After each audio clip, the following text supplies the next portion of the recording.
Good morning students. તો આપણે બે વિદ્યુત ભારોના તંત્રની સ્થિતિ ઉર્જાનો ટોપિક ચાલતો છે, બરાબર ને? ઓકે.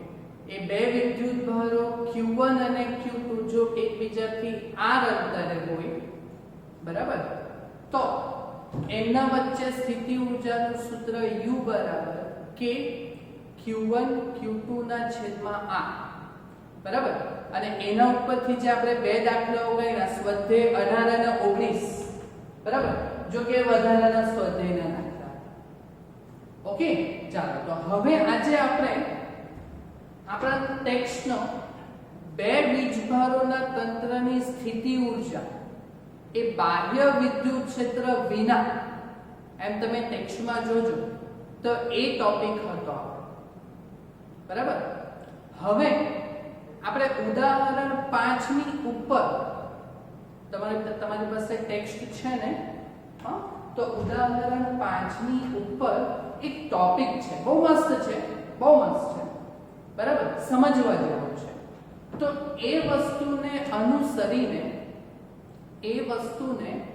અનુસરીને બરાબર, આપણે આજે ઉદાહરણ 5 ને સોલ્વ કરશું. Okay, clear? તો તમારી પાસે ટેક્સ્ટ હશે તો ઉદાહરણ 5 ના પહેલાના ટોપિકને તમે ધ્યાનમાં લઈ શકો. ઓકે, અને મને ખબર છે તમે એટલા આળસુ છે કે ભાઈ તમારે ચોપડી તો જોવી જ નથી, કેમ કે સાહેબ બધું ઉપર બોર્ડ પર જ લખી દેતા છે. તો આપણે એ ટોપિકની શરૂઆત કરીએ કે આપણે જે પહેલો જે દાખલો ગણ્યો તે બાહ્ય વિદ્યુત ક્ષેત્ર વિના વિદ્યુત ભારોના તંત્રની સ્થિતિ ઉર્જા હતી, બરાબર, કે એમાં બાહ્ય વિદ્યુત ક્ષેત્ર હતું જ નહીં, બરાબર, ગેરહાજરી હતી. એટલે એમાં સ્થિતિ ઉર્જાનું સૂત્ર K Q1 Q2/r હતું, બરાબર.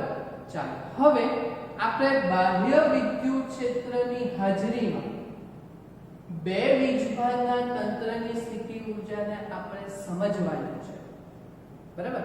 આ ટોપિકને આપણે ખાલી સમજવાનું છે. ઓકે, તો સમજીશું અને એના ઉપરથી આપણે ઉદાહરણ 5 આપણે કરીશું. ઓકે, એ પણ એકદમ ઈઝી છે. તો ધ્યાન આપજો અહીંયા કે ધારો કે બે વિદ્યુત ભારો છે Q1 અને Q2, બરાબર. પણ આ બે વિદ્યુત ભારો બાહ્ય વિદ્યુત ક્ષેત્રમાં, બરાબર, એકબીજાથી r અંતરે નથી, અનંત અંતરે રહેલા છે. બે વિદ્યુત ભારો Q1 અને Q2 ક્યાં છે? અનંત અંતરે રહેલા છે, બરાબર. તો આ વિદ્યુત ભારોને તમારે r અંતરે ગોઠવવા પડે, બરાબર. તો આ ગોઠવવા પડે તો એ માટે તમારે પહેલા એ અનંત અંતરે જે બે વિદ્યુત ભારો છે તેને ખેંચીને લાવવા પડે વિદ્યુત ક્ષેત્રમાં. ખ્યાલ આવે છે?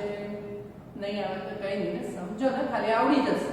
હા ને, છે કઈ નહીં ટોપિક તો સમજો કે પહેલા Q1 અને Q2 એમ બે વીજભારો છે, બરાબર, તે અનંત અંતરે રહેલા છે, બરાબર.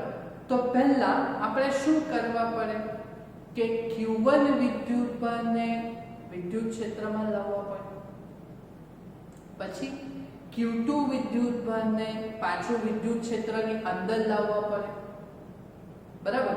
એટલે એ Q1 અને Q2 વિદ્યુતભારો ગોઠવાઈ જશે r અંતરે, બરાબર. તો સમજો હું શું કહું.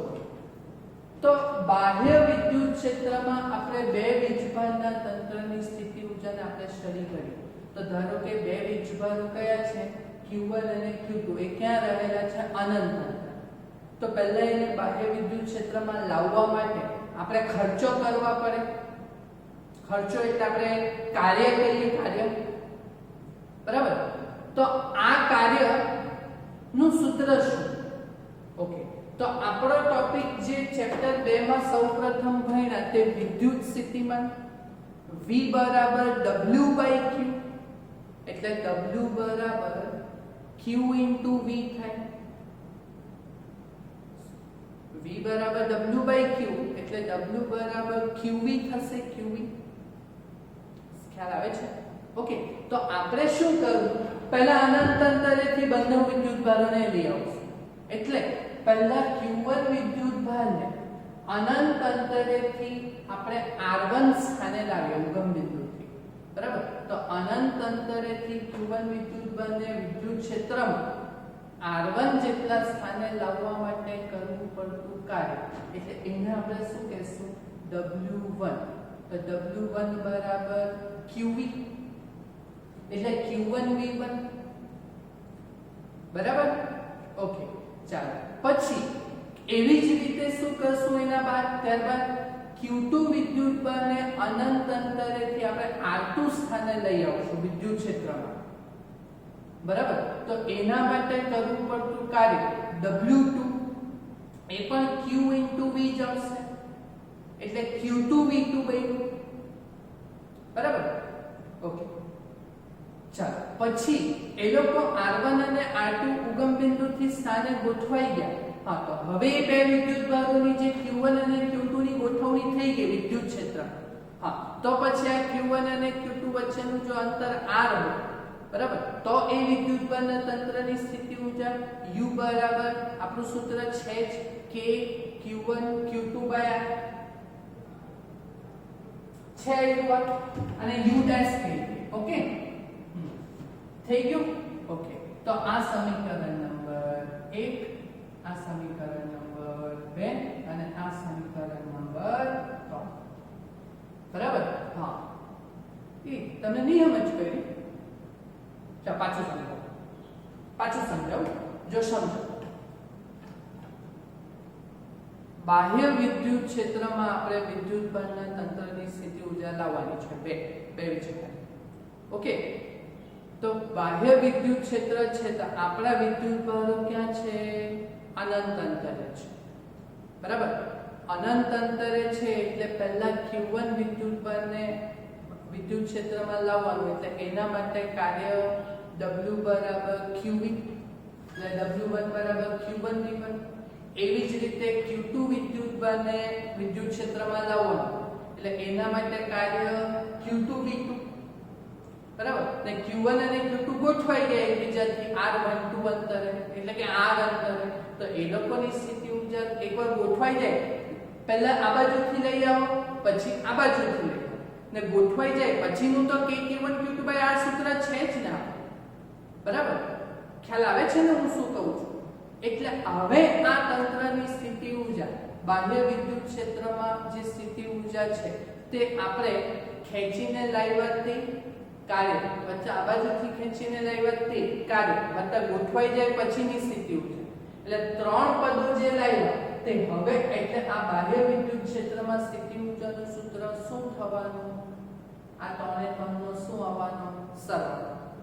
હા, હવે હું બે ટોપિકને બેઠું સમજાવું કે પહેલો જે ટોપિક આપણે ભણેલા એમાં બાહ્ય વિદ્યુત ક્ષેત્રની ગેરહાજરી હતી, બરાબર? એટલે એમાં સ્થિતિ ઊર્જાનું સૂત્ર માત્ર K Q1 Q2 by R જ હતું, બરાબર? એમાં અનંત અંતરેથી વિદ્યુત ક્ષેત્ર હતું જ નહીં એટલે કાર્ય શૂન્ય લીધું હતું. હવે અહીંયા વિદ્યુત ક્ષેત્ર છે, બરાબર? એટલે બાહ્ય વિદ્યુત ક્ષેત્રમાં સ્થિતિ ઊર્જા, બાહ્ય વિદ્યુત ક્ષેત્રની ગેરહાજરીમાં સ્થિતિ ઊર્જા ખાલી શું આવે, K Q1 Q2 by R જ આવે, U બરાબર, બરાબર? તો બાહ્ય વિદ્યુત ક્ષેત્ર આવી જાય તો એ લોકોને લઈ આવવા માટે કાર્ય કરવા પડશે ને, તો Q1 વિદ્યુતભારને લઈ આવવા માટેનું કાર્ય Q1 V1, Q2 વિદ્યુતભારને લઈ આવવા માટેનું કાર્ય Q2 V2. આ બે એક્સ્ટ્રા એડ પદ થવાના કે નહીં, એટલે આ જવાબ બે પદ એડ છે. તમને ખબર પડી હું શું સમજાવવા માંગુ છું? હા ને? હવે ફરક સમજો, બધું નહીં ખબર પડે તો હવે ખાલી ફરક સમજો કે બાહ્ય વિદ્યુત ક્ષેત્ર ન હોય તો સ્થિતિ ઊર્જા U બરાબર માત્ર શું આવવાની, K Q1 Q2 by R. ને બાહ્ય વિદ્યુત ક્ષેત્ર હોય, એક જ દાખલો ગણવાનો છે, ને બાહ્ય વિદ્યુત ક્ષેત્ર હોય, બરાબર? તો પેલા Q1 વિદ્યુતભારનું બી કાર્ય આવવાનું, Q2 વિદ્યુતભારનું બી કાર્ય આવવાનું, એટલે Q1 V1 અને Q2 V2 એમ બે પદ એડ સમજ પડે છે ને? હવે ક્લિયર થયું તમને? આ ટોપિક સમજણ થિયરી નથી, થિયરી હોય તો બી 2 માર્કમાં છે શું? બરાબર? આ ટોપિક તમને ખ્યાલ આવી ગયો ને? એકદમ ક્લિયર થઈ ગયું ને? પાકું? ઓકે, ચાલો તો હવે આપણે આગળ વધીએ. હવે આપણે થોડું આગળ વધીએ. ઓકે, તો હવે આપણે કરીશું ઉદાહરણ નંબર 5. આ સૂત્રમાં ખ્યાલ આવ્યો ને? બાહ્ય વિદ્યુત ક્ષેત્રમાં સ્થિતિ ઊર્જા કેવી રીતના લાવવાની છે. તો ઉદાહરણ 5 માં આપણને આ વસ્તુનું ખ્યાલ આવશે. ઓકે, ચાલો ઉદાહરણ નંબર 5. બરાબર? આ બાહ્ય વિદ્યુત ક્ષેત્રનો એ ડાયરેક્ટ સવાલ સી માં આવશે. ઓકે, તો ઉદાહરણ નંબર 5 જો તમને પૂછાય તો એ 3 માર્કમાં કન્સિડર થઈ શકે. ઓકે, ચાલો તો હવે ઉદાહરણ 5 ઉપર તમે ફોકસ કરો. રકમ છે તમારી સામે. ઓકે, ચાલો તો જોજો કે -9,0,0 સેન્ટીમીટર અને 9,0,0 સેન્ટીમીટર અંતરે રહેલા બે વીજભારો. ઓકે, એટલે બે વીજભારો Q1 અને Q2 એક ઉગમ બિંદુથી ડાબી તરફ એટલે ઋણ x અક્ષ ઉપર 9 સેન્ટીમીટર અંતરે છે, એટલે -9 એટલે ડાબી તરફ ઋણ x અક્ષ ઉપર એટલે 9 સેન્ટીમીટર અંતરે આ બાજુ છે Q1. બરાબર? તેવી જ રીતે ઉગમ બિંદુથી જમણી તરફ 9 સેન્ટીમીટર અંતરે બીજો Q2 વિદ્યુતભાર છે. આ બે વિદ્યુતભારો કયા છે? 7 અને -2 માઇક્રોકુલમ એટલે 10⁻⁶. તો આ વીજભારોના તંત્રની આપણે સ્થિતિ ઊર્જા શોધવાની છે. આમાં બાહ્ય વિદ્યુત ક્ષેત્ર નથી, કોઈ મેન્શન નથી કર્યું. ઓકે, તો ભાઈ બાહ્ય વિદ્યુત ક્ષેત્ર છે જ નહીં ને, તો વિદ્યુતભારોના બે વિદ્યુતભારોના તંત્રની સ્થિતિ ઊર્જાનું સૂત્ર K Q1 Q2 કયા? ચાલ K ની વેલ્યુ આપણને ખબર 9 × 10⁹ Q1 અને Q2 7 × 10⁻⁶ અને Q2 -2 × 10⁻⁶. ઓકે, અને અંતર આ બે વીજભારોના વચ્ચેનું અંતર r. ઓકે, તો એ આપણે જો ચેક કરવાનું હોય તો મેં તમને સમજાવ્યું ને કે ઉગમ બિંદુથી Q1 વિદ્યુતભાર -9 સેન્ટીમીટર એટલે 9 સેન્ટીમીટર ડાબી બાજુ અને આ બાજુનો જમણી બાજુનો 9 સેન્ટીમીટર એટલે ટોટલ અંતર આ બાજુનું 9 અને આ બાજુનું 9 એટલે 18 સેન્ટીમીટર થવાનું. r બરાબર એટલે મીટરમાં ભાગ્યા 100 0.18 થવાનું. સવાલ એ પૂરો થઈ ગયો. સવાલ એ કમ્પ્લીટ થઈ ગયો. આ બે વિદ્યુતભારો ના તંત્રની સ્થિતિ ઊર્જાનું સૂત્ર આ છે. હવે આ ખબર છે, આ ખબર છે, આ ખબર છે. આ એટલે બે વિદ્યુતભારો વચ્ચેનું અંતર. એક ઋણ x અક્ષ ઉપર છે અને એક ધન x અક્ષ ઉપર છે. ખ્યાલ આવે છે ને? હા, તો ઋણ x અક્ષ ઉપર 9 સેન્ટીમીટર, ધન x અક્ષ ઉપર 9 સેન્ટીમીટર. બે વિદ્યુતભારો વચ્ચેનું અંતર કેટલું થવાનું? 18 સેન્ટીમીટર એટલે 0.18 મીટર. એટલે r બરાબર કેટલું લીધું?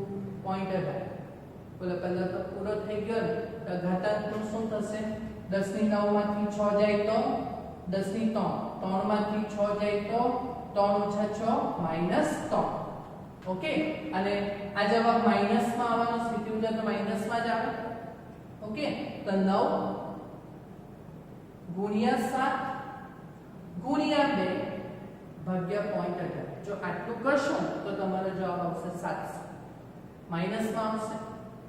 ઓકે, ચાલો 10⁻³ 10⁻³ હોય તો 1000, તો 10⁻³ હોય તો ભાગ્યા 1000.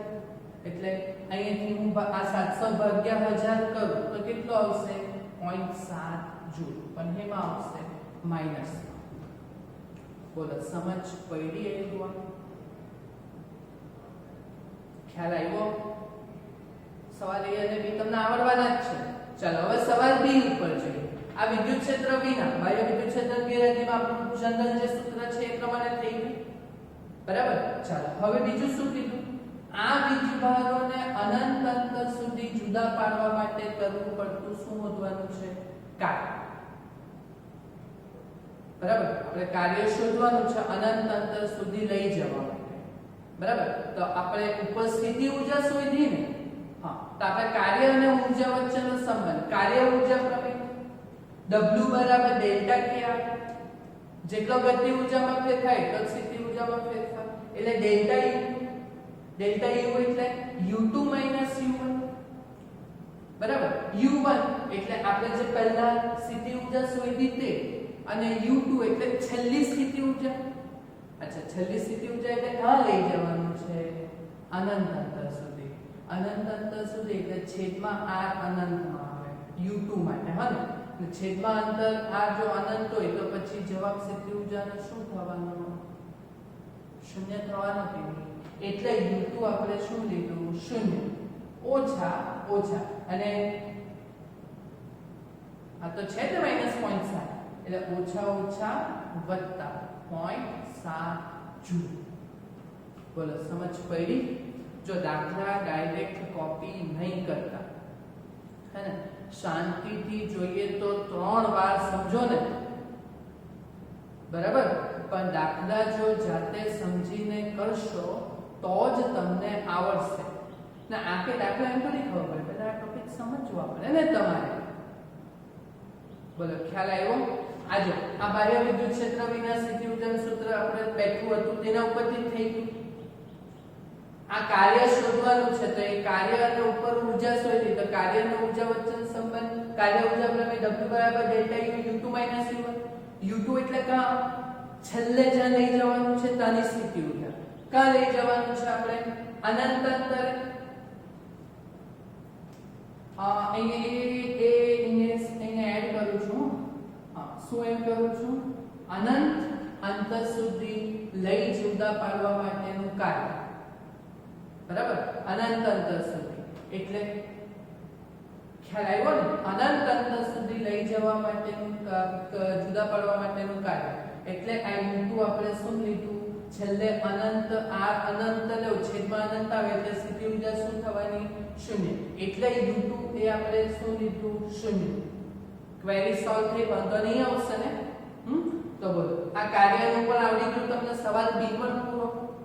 ઓકે, ચાલો. તો સવાલ C જે છે તે આ કોન્સેપ્ટ બેઝ છે. હવે બાહ્ય વિદ્યુત ક્ષેત્ર આપેલું છે. બરાબર, તો રકમ પર જોજો કે ધારો કે બે વિદ્યુતભારોના તંત્ર, આ બે વિદ્યુતભારોના તંત્ર, બાહ્ય વિદ્યુત ક્ષેત્ર. જો હવે વિદ્યુત ક્ષેત્રનું સૂત્ર શું આપેલું છે આપણને? E બરાબર A છેદમાં r square. A into 1/r² એટલે E by r² માં મૂકવામાં આવે. એટલે બાહ્ય વિદ્યુત, આ બે વિદ્યુતભારોને આટલા વિદ્યુત ક્ષેત્રમાં મૂકવામાં આવે બાહ્ય.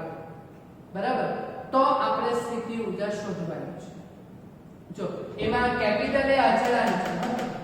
આ કેપિટલ એ અચળાંક છે, તો એનું મૂલ્ય આપેલું છે તમને. એનું મૂલ્ય કેટલું આપેલું છે? 9 × 10⁵. બરાબર, જો તો આપણી બાહ્ય વિદ્યુત ક્ષેત્રમાં સ્થિતિ ઊર્જાનું સૂત્ર શું છે? તો U બરાબર શું છે સૂત્ર? તો બાહ્ય વિદ્યુત ક્ષેત્રમાં પહેલા Q1 માટે કાર્ય Q1 V1 વત્તા Q2 માટે અનંત અંતરેથી લઈ આવવા માટેનું કાર્ય Q2 V2 વત્તા એકવાર ગોઠવાઈ જાય પછી કે Q1 Q2 બાય આ સૂત્ર છે ને આપણી પાસે. ઓકે, જો Q1 ની વેલ્યુ છે, Q2 ની વેલ્યુ છે.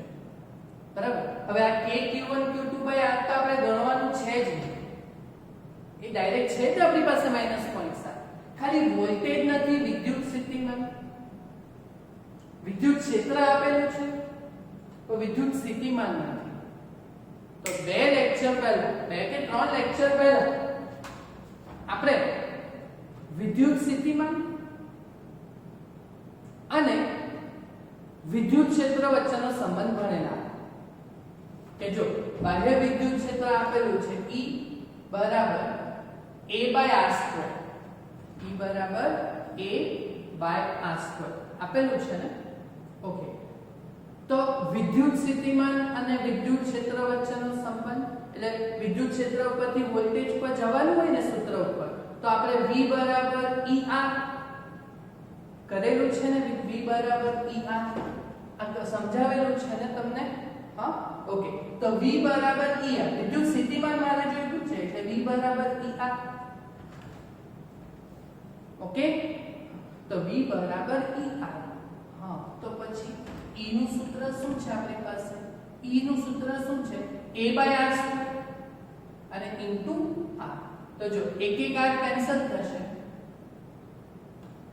તો A/R આવશે વિદ્યુત સ્થિતિમાન V બરાબર શું આવ્યું A/R નિયમ જ કે પાછું સમજાવો ને હું ફરક જો બાહ્ય વિદ્યુત ક્ષેત્રમાં આપણે સ્થિતિ ઊર્જા શોધવાની છે એટલે આપણને આ સૂત્ર ખબર છે એમાં જો k q1 q2 r તો આપણે શોધી જ કરેલું છે હવે પેલું q1 v1 q2 v2 માં q1 અને q2 તો છે વોલ્ટેજ જોઈએ ને વિદ્યુત સ્થિતિમાન તો આપણને આપેલું શું છે વિદ્યુત ક્ષેત્ર વિદ્યુત સ્થિતિમાન જોઈએ તો v બરાબર ER ઉપરથી તમારું વોલ્ટેજ નું સૂત્ર આવી ગયું કે ખ્યાલ આવ્યો કે હા તો ચાલો હવે આમાં આપણે વેલ્યુ મૂકો ચાલો તો q1 એમ જ વિદ્યુત સ્થિતિમાન નું સૂત્ર A/R એટલે A/V1 છે ને એટલે A તો અચળ છે એટલે q1 એમ જ v ની જગ્યાએ A/R લખવાનું એટલે A/R1 વત્તા q2 એમ જ આ v2 ની જગ્યાએ A/R2 વત્તા પેલું તો છે ને k q1 q2 r બરાબર ચાલો હવે બધાની વેલ્યુ મૂકી તો બોલો આ q1 ની વેલ્યુ કેટલી છે 7 × 10⁻6 આ અચળાંક છે આ કેપિટલ એ તો અચળાંકની વેલ્યુ કેટલી છે 9 × 10⁵ અને r1 એટલે પહેલા વિદ્યુતભારનું સ્થાન બોલો પહેલો વિદ્યુતભાર કેટલા સ્થાને છે ઋણ x અક્ષ ઉપર 9 સેન્ટીમીટર અંતર છે માઈનસ શું બતાવતું છે કે એ ઉગમ બિંદુથી ડાબી તરફ છે એટલે 9 સેન્ટીમીટર અંતરે છે કે એટલે r1 બરાબર 9 સેન્ટીમીટર પણ આપણે તો અંતર મીટરમાં લઈએ એટલે 9/100 એટલે 0.09 એટલે આ r1 ની જગ્યાએ શું લીધું 0.09 બરાબર જો શાંતિથી સમજો આવડી જશે સહેલો છે વત્તા q2 બરાબર q2 ની વેલ્યુ કેટલી છે -2 × 10⁻6 a ની વેલ્યુ કેટલી છે 9 × 10⁵ અને r2 ની વેલ્યુ કેટલી છે તો બીજો વિદ્યુતભારનું સ્થાન કેટલું છે ધન x અક્ષ ઉપર 9 સેન્ટીમીટર એટલે ધન x અક્ષ ઉપર 9 સેન્ટીમીટર છે એટલે મીટરમાં ભાગ્યા 0.09 થશે ને અને વત્તા k q1 q2 r ની તો વેલ્યુ આપણે શોધેલી જ છે વેલ્યુ મૂકીને કંઈ કરવાનું કામ નથી -0.7 ઓકે ચાલો તો હવે ગણતરી 7 હવે 10 ની -6 વત્તા 5 10 ની -1 7 ગુણ્યા 9 ભાગ્યા 0.09 કરશો તો આવશે 700 બરાબર તેવી જ રીતે આ તો માઈનસમાં આવે 2 ગુણ્યા 9 ભાગ્યા 0.09 કરશો તો આવશે -200 માઈનસમાં આવશે ને 10 ની -6 વત્તા 5 10 ની -1 બરાબર ને વત્તા પેલું ઓછા 0.7 તો છે જ એ તો ગણ્યું નથી આપણે અહીંયાથી કર્યું ઓકે ચાલો હવે 10 ની -1 ઘાતામાં છે એટલે ભાગ્યા 10 એટલે આ 70 આ ઓછામાં આવશે 10 ની -1 એટલે ભાગ્યા 10 એટલે ઓછા 20 અને ઓછા 0.7 જોયું કે બસ પતિ ગણે રાખજો હા 70 ઓછા 20 કરો તો 50 50 માંથી 0.7 બાદ કરો એટલે 49.3 ને ઊર્જા છે એટલે એકમ શું આવશે જૂલ બોલો ટોપિકમાં ખ્યાલ આવ્યો કે હા જો આમાં બે વસ્તુ ઇમ્પોર્ટન્ટ છે ક્લિયર ચાલો એટલે હવે મારી વાત સમજો હું શું કહેવા માંગુ કે બાહ્ય વિદ્યુત ક્ષેત્ર ની હોય ન હોય તો બે વિદ્યુતભારોના તંત્રની સ્થિતિ ઊર્જા k q1 Q1 Q2 by RH पर जो बाह्य विद्युत क्षेत्र આવી જાય બરાબર તો Q1 વિદ્યુતભારને અનંત અંતરેથી લાવવા માટેનું કાર્ય Q1 V1 Q2 વિદ્યુતભાર લાવવા માટેનું કાર્ય Q2 V2 બરાબર વત્તા ગોઠવાઈ જાય એટલે કે Q1 Q2 by R okay તો ટોટલ સ્થિતિ ઊર્જા Q1 V1 વત્તા Q2 V2 ને પછી k Q1 Q2 by R ખ્યાલ આવ્યો વાતમાં ખ્યાલ આવી ગયો ને વાતમાં ક્લિયર ચાલો હવે પોઈન્ટ નંબર 2 કે આ સમજ પડી ગઈ એટલે આ તો તમારું જૂનો ટોપિક આ આપણે કાર્ય શોધવાનું છે તો કાર્યને ઉપર ઊર્જા શોધી તો કાર્ય ઊર્જા પ્રમેય ઉપરથી થઈ ગઈ આમાં પણ કઈ ટોપ નથી પડવું બરાબર હવે આ બાહ્ય વિદ્યુત ક્ષેત્ર છે તો આ સૂત્રમાં જો આપણને વોલ્ટેજ જોઈએ તો વિદ્યુત સ્થિતિમાન આપણને જોઈએ એટલે વિદ્યુત ક્ષેત્ર આપેલું છે બાહ્ય વિદ્યુત ક્ષેત્ર તો વિદ્યુત સ્થિતિમાન વિદ્યુત ક્ષેત્ર ઉપરથી વિદ્યુત સ્થિતિમાન પર જવાનું હોય તો V અને E વચ્ચેનો સંબંધ આપણે સમજેલા હતા 2 કે 3 લેક્ચર પહેલા તો V બરાબર ER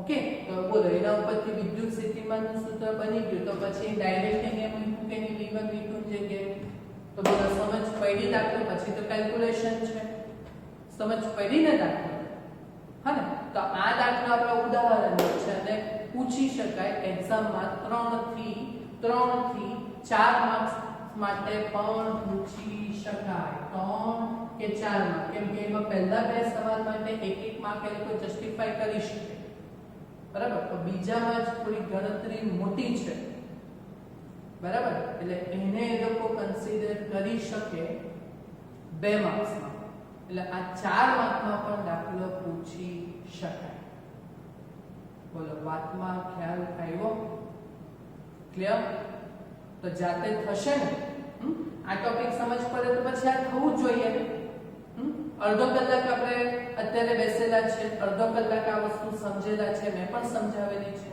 તો પછી આ થશે ને ક્લિયર ટોપિક ઓકે ઓકે તો કમ્પ્લીટ કરજો જાતે